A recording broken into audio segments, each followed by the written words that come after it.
Welcome back to परीक्षा race YouTube platform. साथियों, पिट 2022 के लिए हम लोग मॉक टेस्ट सॉल्व कर रहे हैं। आज हम लोगों का 20वां मॉक टेस्ट है। अब तक हम लोगों ने 19 कंप्लीट कर लिए हैं। चैनल के प्लेलिस्ट में आप लोग जाके वहाँ पे अच्छे से वीडियो देख सकते हैं। चलिए शुरू करते हैं। आज का पहला प्रश्न, मध्ययुगीन भारत में सर्वप्रथम रुपया नामक सिक्का किस शासन ने निर्गत किया था? किस शासक ने रुपया नामक सिक्का? देखिए, शेरशाह सूरी का जो शासनकाल था वो स्वर्ण काल माना जाता है मुद्रा के लिए, और ज़्यादा करके ये ज़्यादा समय तक तो शासन नहीं किया था। मुश्किल से 4 से 5 साल तक अच्छे से ये शासन कर पाया था। लेकिन उसमें इसने सिक्के जो है सोने चांदी और तांबे के सिक्के बहुत बढ़िया से चलाए थे, और प्योर सिक्के थे। इसके सिक्के पूरी तरह प्योर रहते थे। ये मिक्स सिक्के नहीं चलाता था। तो यह किसके शासनकाल में हुआ था? शेरशाह सूरी के। अच्छा, रुपया जो था ये कौन सा सिक्का था? तो रुपया जो है ये चांदी का सिक्का था। किसका? चांदी का। कभी कभी पूछा भी गया है कि इसका वजन कितना था। तो इसका वजन जो है 180 ग्रेन था। 180 ग्रेन। चलिए नेक्स्ट, महमूद गजनवी का दरबारी इतिहासकार कौन था? दरबारी इतिहासकार। देखिए, महमूद गजनवी के जो दरबार में प्रसिद्ध विद्वान रहते थे, तो उसमें फिरदौसी, उतबी और अलबरूनी रहते थे। लेकिन जो दरबारी इतिहासकार था, खास करके इतिहास के लिए था, तो वो उतबी था। महत्वपूर्ण फैक्ट है, याद रखिएगा। चलिए नेक्स्ट, प्राचीन पत्तन पुहार किसके तट पर स्थित है? पुहार। पहला तो फैक्ट ये है कि प्राचीन पत्तन है। पत्तन मतलब क्या हुआ? बंदरगाह। देखिए, प्राचीन पत्तन जो पुहार था यह कावेरी के मुहाने पे था। कावेरी के मुहाने पर अवस्थित था। इसके निर्माणकर्ता कौन थे? उस पत्तन के आसपास जो किला दुर्ग बनाए थे उसके निर्माणकर्ता कौन थे? तो चोल शासक कारिकल के द्वारा वो निर्मित किया गया था। मतलब उन्हीं के शासन में ये पत्तन काफ़ी फला फूला था। चलिए नेक्स्ट, महावीर स्वामी को किस नदी के तट पर ज्ञानोदय प्राप्त हुआ था? महावीर स्वामी। चलिए देखिए, महावीर स्वामी के बारे में कुछ महत्वपूर्ण फैक्ट हैं जिन्हें हमेशा याद रखिए। पहला, इनका जन्म कहाँ हुआ था? तो कुंडलग्राम। कहाँ पे? कुंडलग्राम। और इनकी माता का क्या नाम था? त्रिशला। और इनकी पत्नी कौन थी? तो वो यशोधरा थी। यशोधरा। चलिए अब प्रश्न का उत्तर देते हैं कि इनको किस नदी के तट पर ज्ञान की प्राप्ति हुई थी? तो यह ऋजुपालिका नदी थी। महत्वपूर्ण है फैक्ट के रूप में, आप लोग याद रखिए। चलिए नेक्स्ट, राख का टीला निम्नलिखित में से किस नवपाषाण कालीन स्थल से संबंधित है? राख का टीला। राख का टीला क्या होता था? सबसे पहले देखिए, ये होता ये था कि गाय के या पशुओं के जो गोबर वगैरह होते थे उसको इकट्ठा करके एक जगह एक बहुत बड़ा गट्ठर बना दिया जाता था। फिर इसको आग लगा के जला दिया जाता था, तो बहुत ढेर सारा वहाँ पे राख इकट्ठा हो जाती थी। उसे ही राख का टीला कहा जाता था। तो यह कहाँ पे था? तो यह संगन कल्लू में अवस्थित था। अच्छा, एक प्रश्न और बन सकता है कि ये संगन कल्लू अवस्थित कहाँ पे है? तो संगन कल्लू जो है ये मैसूर में है। मैसूर, कर्नाटक में। चलिए नेक्स्ट है, किस अधिनियम के अंतर्गत प्रथम बार भारत में चुनाव के तत्व का प्रारंभ हुआ? चुनाव के तत्व मतलब चुनाव जैसे माहौल बनने शुरू हुए। कौन सा अधिनियम था? तो वो अधिनियम जो था वो था 1892 का अधिनियम। महत्वपूर्ण है। इसके पहले क्या हुआ था? तो 1885 में कांग्रेस का गठन हुआ था। कांग्रेस का गठन। और जब कांग्रेस का गठन हो गया तो कांग्रेस के जो अधिवेशन थे वो धीरे धीरे दबाव बनाना शुरू किए थे। तो उसी समय ऐसे कुछ माहौल बने थे जो 1892 में हुए थे। हाँ, प्रत्यक्ष चुनाव के तत्व नहीं समाहित हुए पूरी तरह से, लेकिन उसके कुछ रुझान बनने शुरू हो गए थे 1892 में। चलिए नेक्स्ट, गांधी जी के नमक सत्याग्रह का एकमात्र उद्देश्य क्या था? नमक सत्याग्रह। देखिए दांडी मार्च की शुरुआत कहाँ से होती है? तो यह 12 मार्च 1930 कहाँ से? साबरमती आश्रम। साबरमती आश्रम से शुरू होता है और यह कहाँ तक चलता है? यह दांडी पहुँचता है कब? 6 अप्रैल को, 6 अप्रैल 1930 को। वहाँ जाके मेन उद्देश्य क्या था? तो नमक का कानून को निरस्त करना था कि नमक मतलब सब निर्माण करेंगे उसका और उसको आपस में वितरित किया जाएगा। ऐसा नहीं है कि उस पर गवर्नमेंट ढेर सारा टैक्स लगा के रखेगी और यूज करने नहीं देगी। तो नमक के कानून का उल्लंघन करना मेन उद्देश्य था। और 6 अप्रैल 1930 को जैसे ही कानून का उल्लंघन होता है वैसे ही शुरू होता है सविनय अवज्ञा आंदोलन, अर्थात यही डेट है सविनय अवज्ञा आंदोलन का। तो सही जवाब क्या होगा? नमक कानून को निरस्त करना। चलिए next, Indian home rule society की स्थापना किसने की थी? इंडियन होम रूल सोसाइटी की स्थापना कब हुई थी? अच्छा, कब हुई थी पूछा गया है। एक प्रश्न और बनता है किसने की थी? किसने की थी सबसे पहले आप ये बताइए। तो देखिए श्याम जी कृष्ण वर्मन जी के द्वारा, श्याम जी कृष्ण वर्मन जी के द्वारा 1905 में कहाँ हुआ था? लंदन में। लंदन में इंडियन होम रूल सोसाइटी की स्थापना की गई थी। कब हुई थी? 1905 में। कहाँ पे? लंदन में, श्याम जी कृष्ण वर्मन जी के द्वारा। चलिए नेक्स्ट, किस कांग्रेस अधिवेशन ने 1905 ईस्वी में बंगाल में स्वदेशी तथा बहिष्कार आंदोलन का समर्थन किया था? देखिए यहाँ पे जो प्रश्न पूछा जा रहा है वो सीधा ये पूछा जा रहा है कि 1905 में कांग्रेस का अधिवेशन कहाँ हुआ था। तो 1905 में कांग्रेस का अधिवेशन कहाँ हुआ था? बनारस में। कहाँ पे? बनारस। और इसकी अध्यक्षता कौन किए थे? कई बार पूछा गया है। तो गोपाल कृष्ण गोखले। आप लोगों को कई बार बताए हैं कि जो भी अधिवेशन खास करके यूपी में हुए वो तो यूपी के परीक्षा के लिए मोस्ट इंपॉर्टेंट हो जाते हैं। उसके सिवा बाकी अदर महत्वपूर्ण अधिवेशन आप उन्हें भी याद रखिएगा। चलिए यहाँ पे एक अधिवेशन आप लोग देख रहे होंगे ऑप्शन नंबर बी में। ऑप्शन नंबर बी में इसका सही जवाब ऑप्शन नंबर डी होगा। और बी में आप देखिए बेलगाम का अधिवेशन, ये भी काफ़ी महत्वपूर्ण था। इसके अध्यक्ष कौन थे? एक ही बार हुए थे, वो भी थे गांधी जी। कब हुआ था? 1924 में। इतने फैक्ट महत्वपूर्ण हैं, आप लोग याद रखिएगा। 1905 में क्या हुआ था? बंगाल विभाजन हुआ था। लॉर्ड कर्जन उस समय वायसराय था। नेक्स्ट, निम्नलिखित में से किसने लक्ष्मीबाई के पति की मृत्यु के उपरांत उनके दत्तक पुत्र को उत्तराधिकार से वंचित किया तथा बाद में राज्य को अपने कब्जे में ले लिया? देखिए दत्तक पुत्र मतलब क्या होता है? दत्तक पुत्र का अर्थ क्या है? दत्तक पुत्र अर्थात गोद लिया हुआ पुत्र, अर्थात जिसे पुत्र नहीं है वो गोद लेगा तो वो उत्तराधिकार नहीं बनेगा। यह कौन रूल लेके आया था? लॉर्ड डलहौजी लेके आया था। और लॉर्ड डलहौजी का ये कौन सा रूल था? तो ये डॉक्ट्रिन्स ऑफ लैप्स अर्थात हड़प की नीति कही जाती है। हड़प की नीति, इसी के वजह से झांसी को वो अपने कब्जे में लिया था। चलिए नेक्स्ट, एशिया की सबसे लंबी नदी कौन सी है? बताइए, आप लोग गेस करिए।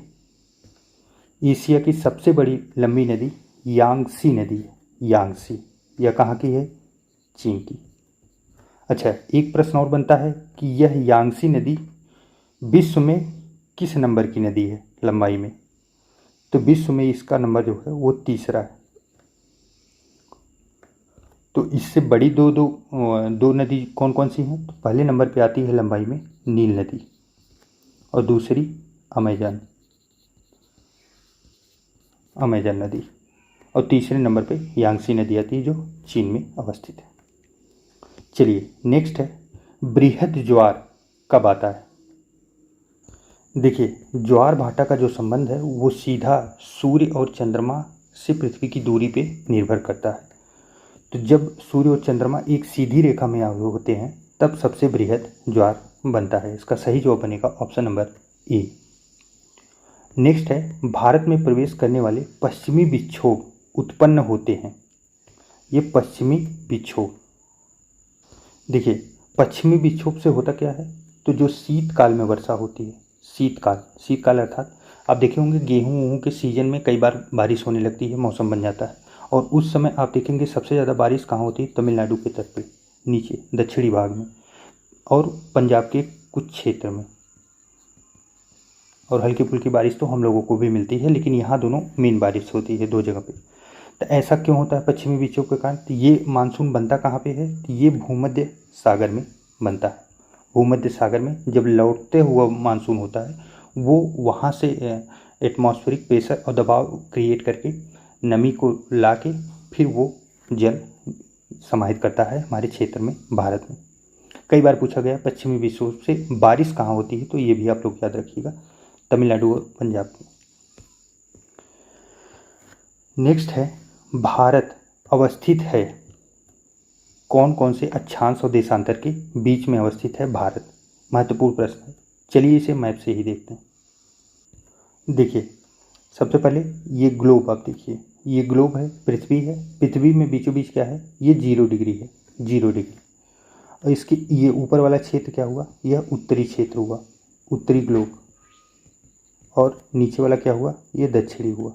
और अगर इसे हम बीच से चीर देते हैं तो क्या हो जाएगा, इस साइड वाले को पूर्वी कहेंगे और इस साइड को पश्चिमी, ठीक, उत्तर दक्षिण पूर्व पश्चिम। और अब हम लोग देखते हैं भारत अवस्थित कहाँ पे है। देखिए भारत यहाँ पे अवस्थित है, यहाँ पे। अब यहाँ पे अवस्थित है तो इसका मतलब ये दक्षिणी वाला सेक्टर तो नहीं हुआ और न ही पश्चिम वाला सेक्टर हुआ, ये है कहाँ पे, तो ये उत्तर और पूर्व किस सेक्टर में है।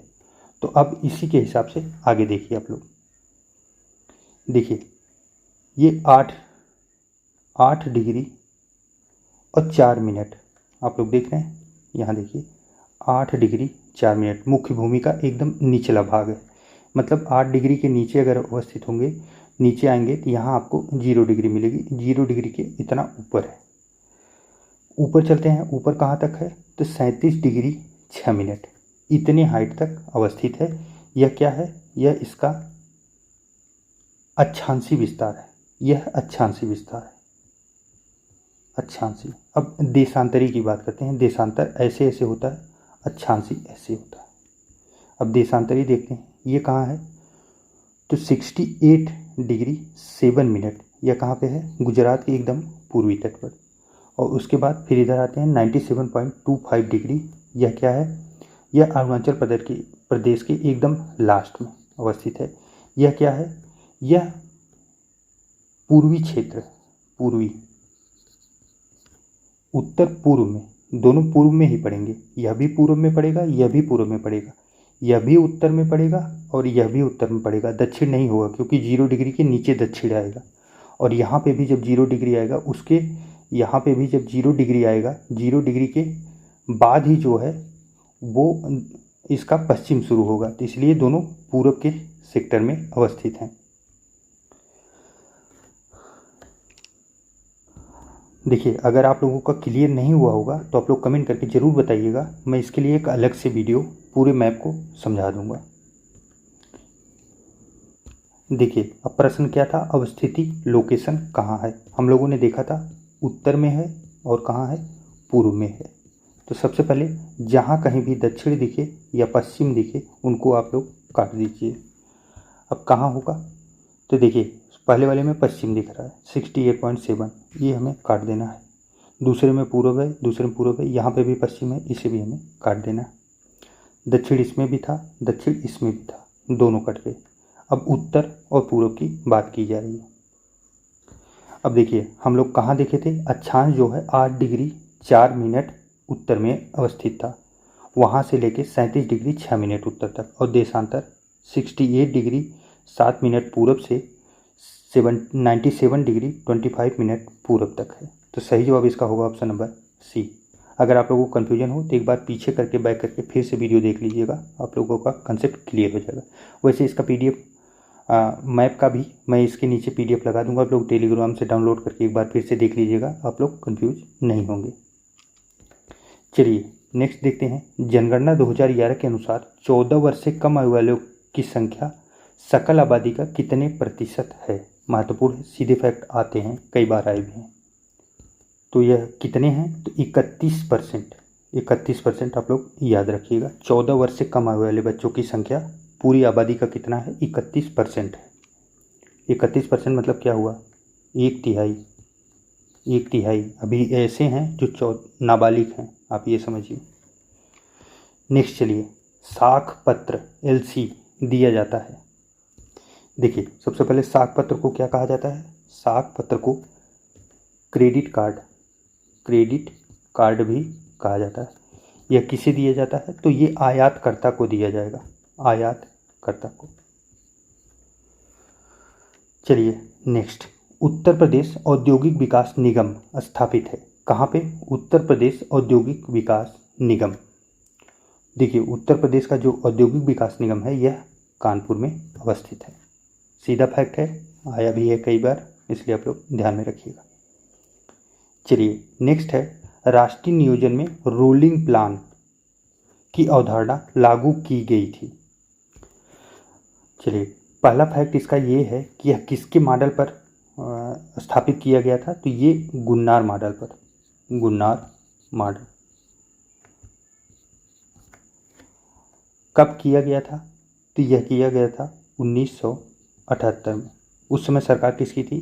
तो उस समय सरकार जनता सरकार थी, जनता सरकार। महत्वपूर्ण फैक्ट है, आप लोग याद रखिएगा।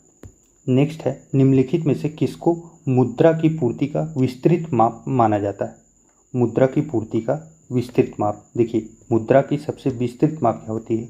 वो M3 होती है। अब ये टर्म M3, M1, M2 क्या है? ये काफ़ी लंबा टर्म है, आप इसके बारे में पूरा डिटेल इकोनॉमी का जो मैराथन क्लास चला है उसमें आप लोग देख सकते हैं, वहाँ पे आपको इसके बारे में पूरी डिटेल मिल जाएगी। हाँ थोड़ा सा हिंट के लिए मैं आपको एक छोटा सा बता रहा हूँ। M3 बराबर क्या होता है? M1 प्लस बैंकों की सावधि जमाएं। बैंकों में जो पैसा काफ़ी समय के लिए, सावधि लंबे समय के लिए जमा किया जाता है, उसे ही M3 मुद्रा कहते हैं। चलिए नेक्स्ट है, भारत का आर्थिक सर्वेक्षण संबंधित है। आर्थिक सर्वेक्षण पीछे वाले टेस्ट में भी हम लोगों ने इसे कंप्लीट किया है। आर्थिक सर्वेक्षण कौन करता है? तो वित्त मंत्रालय के द्वारा आर्थिक सर्वेक्षण प्रस्तुत किया जाता है। कब आता है?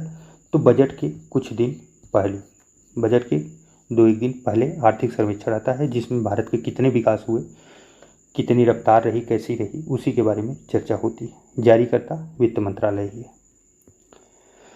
नेक्स्ट है, भारत में स्थानीय शासन से संबंधित निम्नलिखित घटनाओं पर विचार कीजिए और उन्हें कालक्रमानुसार व्यवस्थित कीजिए। देखिए ये क्या है?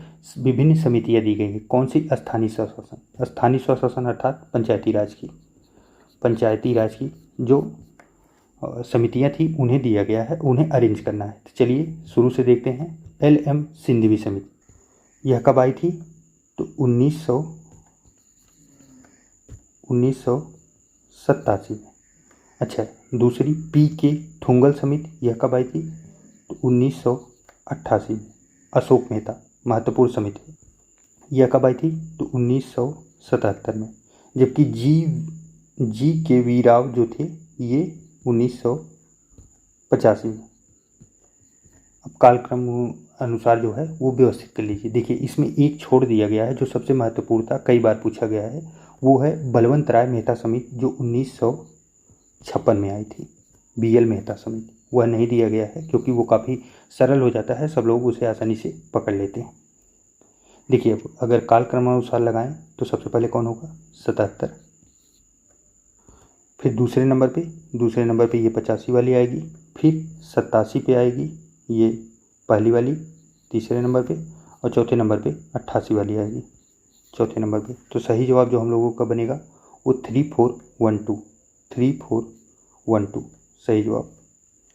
नेक्स्ट है, भारतीय संविधान में संशोधन के लिए विधेयक लाया जा सकता है। देखिए भारतीय संविधान में अगर कोई संशोधन करना है तो उसका विधेयक कहाँ लाया जाएगा? लोकसभा में या राज्यसभा में? देखिए संशोधन सबसे पहले किस आर्टिकल में है? संशोधन जो है वो संविधान के 368 अनुच्छेद में अवस्थित है। अब कहाँ लाया जा सकता है, तो इससे कोई फर्क नहीं पड़ता कि वो लोकसभा है या राज्यसभा, ये दोनों को बराबर इसमें शक्ति समाहित की गई है, कहीं पे भी लाया जा सकता है।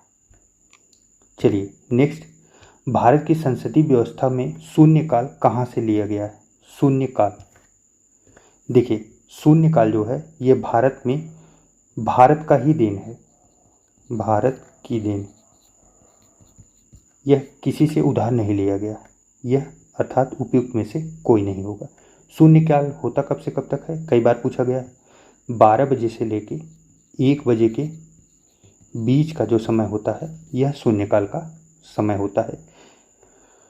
चलिए एक फैक्ट और बन सकता है कि यह किस आर्टिकल में इसका जिक्र है, तब भी आप याद रखिए किसी भी संविधान के किसी आर्टिकल में इसका जिक्र नहीं है, संविधान में इसका जिक्र ही नहीं किया गया है। चलिए नेक्स्ट है, भारत में नागरिकता की निम्नलिखित विशेषताओं में से कौन सी सही है। देखिए यहाँ कीवर्ड क्या है, नागरिकता।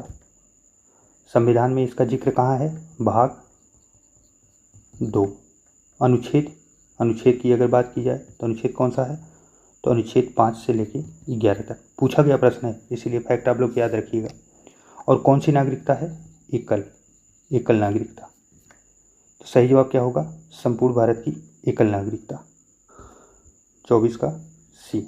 अच्छा, एकल नागरिकता कहाँ से लिया गया है, कौन से देश से में एकल नागरिकता है, तो यह ब्रिटेन में है। कहाँ, ब्रिटेन। अच्छा एक प्रश्न और बनता है, दोहरी नागरिकता कहाँ पे अवस्थित है, तो दोहरी नागरिकता जो है वो यूएसए अर्थात अमेरिका में, वहाँ राज्य के लिए अलग नागरिकता होती है और केंद्र के लिए अलग होती है। एकल और दोहरी का मतलब यही हुआ, जैसे हम लोग यूपी के निवासी हैं तो यूपी का अलग से कार्ड नहीं बनेगा, हम लोग यूपी के निवासी हैं, हमारा एक ही आधार कार्ड बनेगा जो पूरे देश में वैलिड होगा। नेक्स्ट चलिए, संविधान सभा की प्रांतीय संविधान समिति का अध्यक्ष कौन था। देखिए जो संविधान समिति है ये इसकी लिस्टिंग काफ़ी महत्वपूर्ण है, काफ़ी इंपॉर्टेंट है। चलिए शुरू से देखते हैं। BR अम्बेडकर, यह कौन सी समिति के अध्यक्ष थे, अम्बेडकर, तो यह प्रारूप समिति। और जवाहरलाल नेहरू, यह केंद्र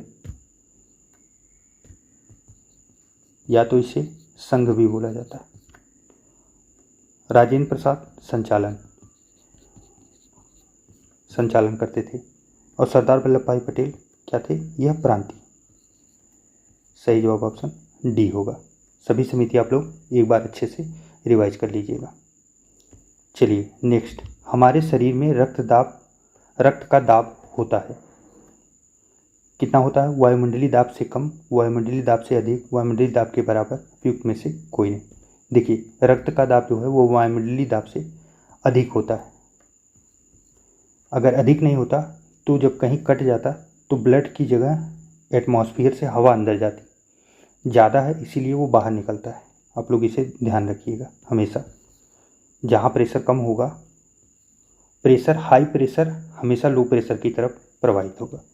अच्छा एक चीज़ और पूछा जाता है, रक्तदाब कितने से कितने के बीच में होता है, तो यह 120 से लेकर 80 mmHg होता है। अच्छा एक प्रश्न और यहाँ से बना है कि रक्तदाब किससे नापा जाता है, तो स्फिग्नोमैनोमीटर